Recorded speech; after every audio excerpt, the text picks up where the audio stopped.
of Nigerians as they prepare for the 2023 general elections.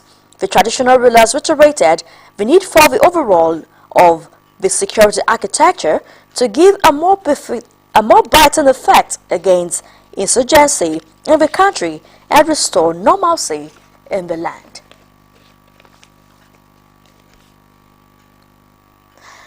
Gunmen suspected to be bandits have killed Udan Ibrahim Yamusa, the traditional ruler of Yukuban Chiefdom in Takom local government area of Taraba State. It was gathered that the bandits also killed his driver, who happens to also be his son. Before killing the victims, the gunmen had kidnapped the traditional ruler and his son on Thursday in an ambush while returning home from Takom, the headquarters of Takom local government area. Confirming the incident, his first son, who is also his secretary, Pastor John Ibrahim, disclosed that the victims were gruesomely murdered while on their way back to the chiefdom. The traditional ruler, whom he said was scheduled to attend a peace meeting in Takom, decided to return home because the meeting was postponed. While urging security operatives not to leave any stone unturned in bringing the perpetrators to book, he called for the deployment of troops to the southern zone of Taraba State. Meanwhile, the police have confirmed that gunmen killed the traditional ruler of Yukuban Chiefdom in Taraba State. Acting police public relations officer in the state, Kwache Gambo, confirmed the incident to journalists. She said the remains of a traditional ruler and his son were discovered in a bush in another community far away from the scene of the kidnap. According to Gambo, an investigation into the incident has commenced as directed by the State Commissioner of Police to unravel those behind the killing. The police spokesperson also asked residents to always report suspicious movements or threats to life early enough to enable the police nip the situation in the bud.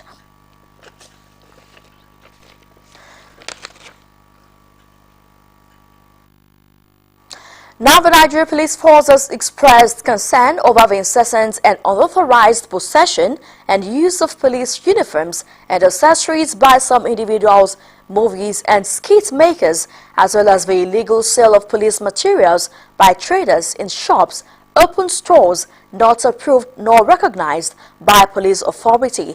The police, in a statement by its spokesman, Olumuyiwa Adejobi, also frowned at the demeaning manner in which movie makers and skit makers portray the police institution in the movies and skits.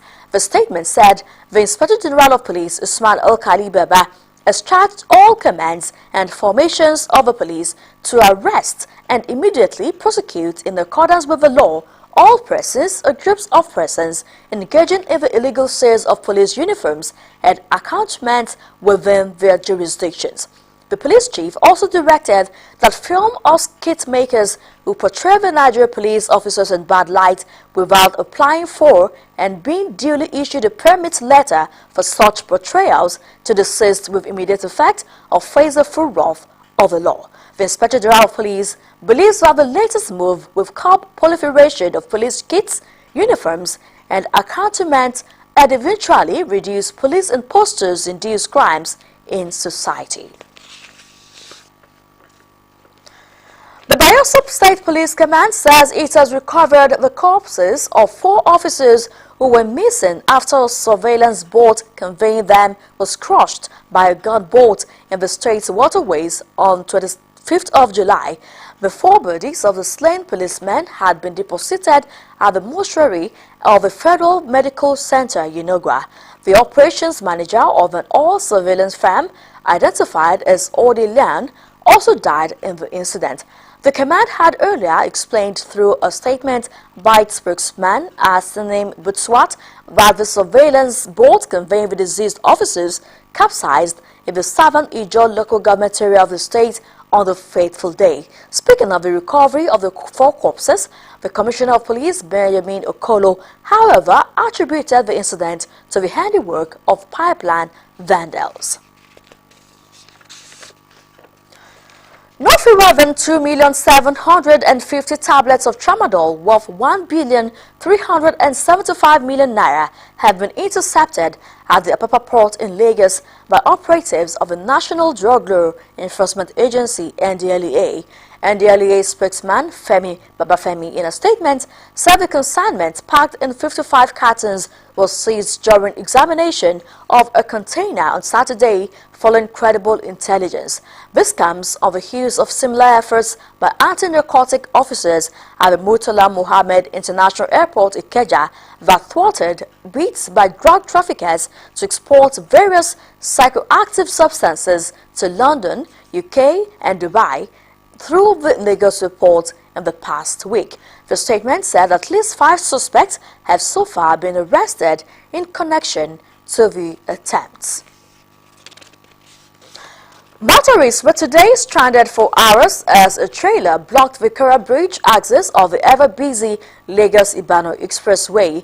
The situation caused a serious gridlock for commuters outbound and inbound, inconveniencing many. It was gathered that the gridlock was caused by a dispute between law enforcement officials and a trailer driver who blocked the outbound lane from Lagos in solidarity with his colleague, whose vehicle is alleged to have been damaged after being chased by the security operatives. As a result of the heavy traffic, motorists traveling out of the nation's commercial capital are forced to pass under the Victoria Bridge as an alternative to join the inbound lane to Lagos, thereby causing more gridlock for those entering the state. You're still watching Osrc News at 7. We'll take a break now. Do stay with us.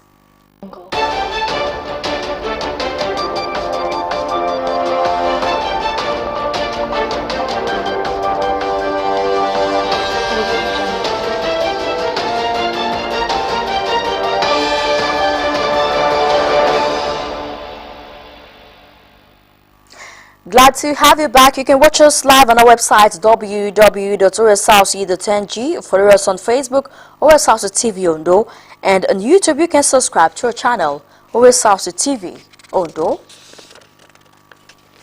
Sons and daughters of Akungba Akoko have converged on the ancient town to rekindle the bond of brotherhood at the 2022 edition of Akunde Festival. The 8-long festival, which usually provides an opportunity for the indigenes to chart a way forward, was no different this year, with a rich display of culture and activities that strengthen unity.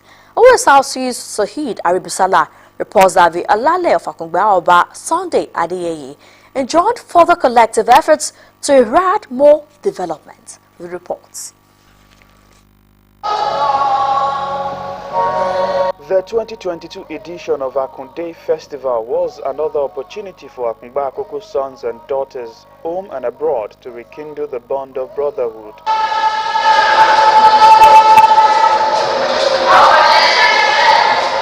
Since the festival's rebranding in 2019, upon the ascension of Obasunde Adeyeye to the throne, the annual event has continued to provide an avenue to chart a way forward for progress.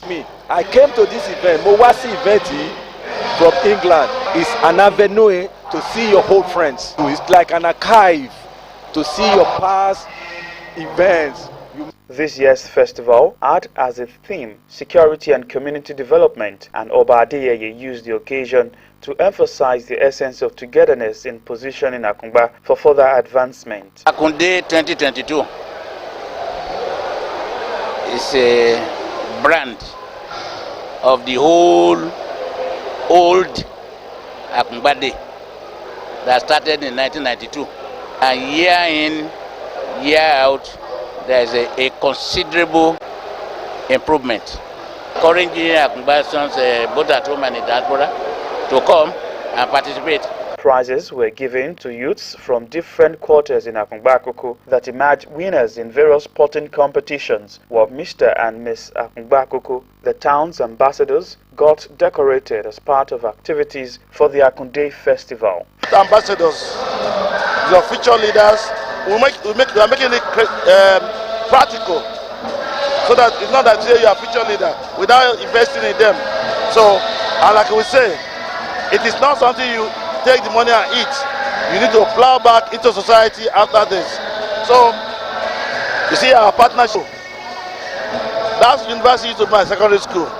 We're the third set of that school. But today, it's more difficult to drive in Akungba than drive in Lagos.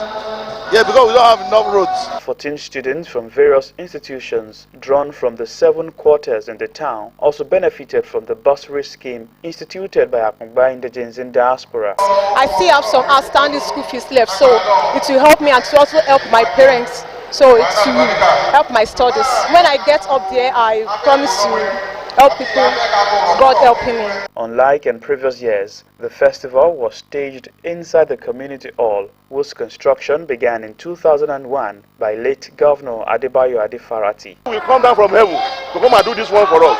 It is when, as a brother, we see ourselves as one, whoever that from Okiagbe, from Oka, from Ekwimi, from Ishua, from Igbe, from Kwari, if we see ourselves as one, The import and the objective of this celebration is to foster unity, peace, progress, and development. But on our part, like we have described the speech read by Kabiyesi, we are setting committee, local committee, that will take care and will protect and take care of our people.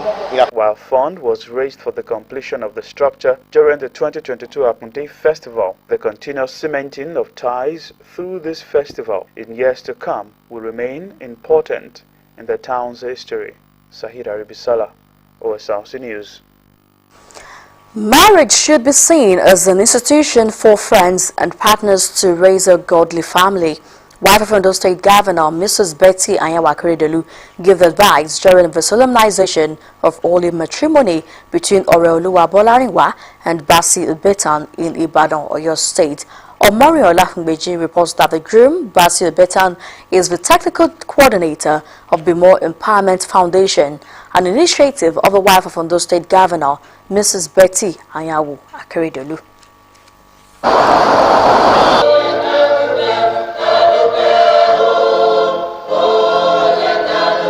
It was a moment of joy for Oreoluwa Bolarinwa and Basi Ubetan, who were joined together as husband and wife at Orita Mefa Baptist Church, Ibadan, in Oyo State, where they both signed the agreement in the presence of the congregation.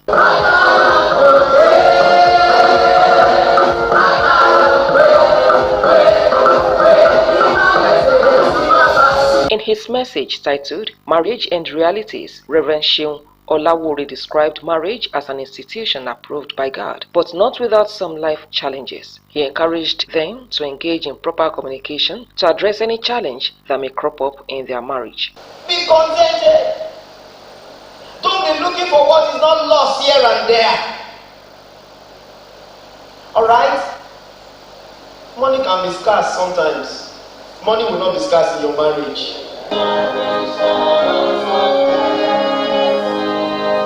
The elated couple said they are happy to be joined together as husband and wife. For God's faithfulness and blessing me with a beautiful wife. He has been wonderful. She's such a charming and supportive partner.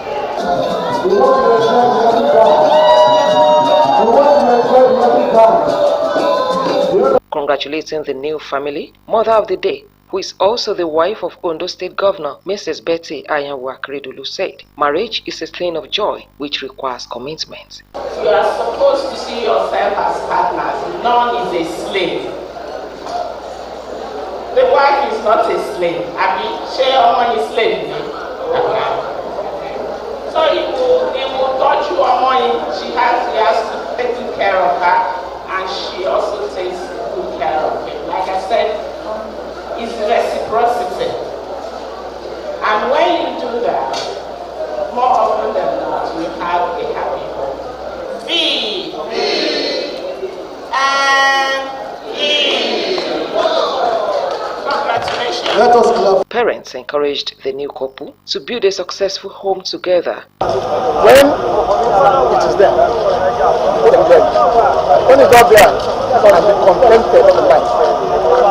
So God, nobody can force anything. They should be contented. Him and the wife, they should stay and hold on to God. Jesus is the center. We must live well with the fear of God. God first, I second, before them. Part of activities held for the union was a traditional wedding where the bride was handed over to the husband's family as witnessed by Mrs. Betty Ayanwo Akeredolu. Omoriola Hungbeji, Osrc News. Christians have been admonished to live their lives after Christ, bearing in mind the inevitability of death. These were the words of Catholic roofers of a Catholic Church as the body of late Austin Akinwale was laid to rest in Akure. Bisola Aluko reports that friends and sympathizers thronged the residence of the late engineering staff of Adaba FM to bid him farewell. The report was presented from our studio. The announcement on Saturday evening of the death of Austin Akinwale, a staff of Adaba FM in Akure, was like a dream to many, especially his friends and family.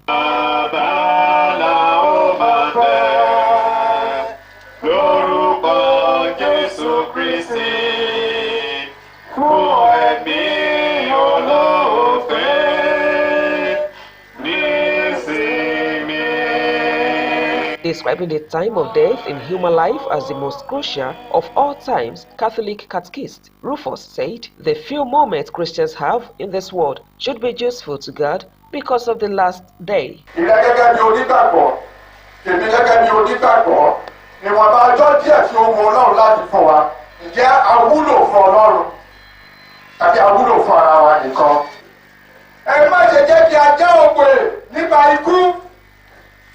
Àwọn tí wọ́n jẹ́ onígbàgbọ́ ṣùgbọ́n tí wọ́n ti gbà wípé ti ayé yìí ni wọ́n àwọn ní òpè.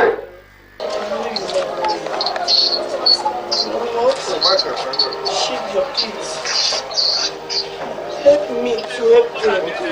Help me to help them. The remains of the late Austin Akinwale were later interred at the Catholic cemetery as wife, children and relatives pay their last respect. Back to the sender. Amen. In the name of Jesus. Amen.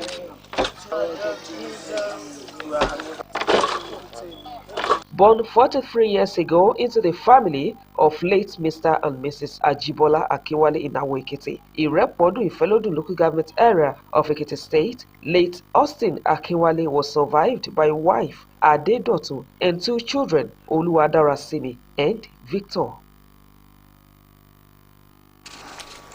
Before we go tonight, let's take another look at the major stories. The Ondo State House of Assembly has reaffirmed its support for investment drives that would promote the economic development of the state. A frontline Nigerian traditional ruler, the Olu of Warri Oyame Atuwase III, has challenged the federal government to urgently address the growing rate of unemployment among youths. The monarch expressed worry that the trend is worsening insecurity. That's the news. Thank you for watching. Good night.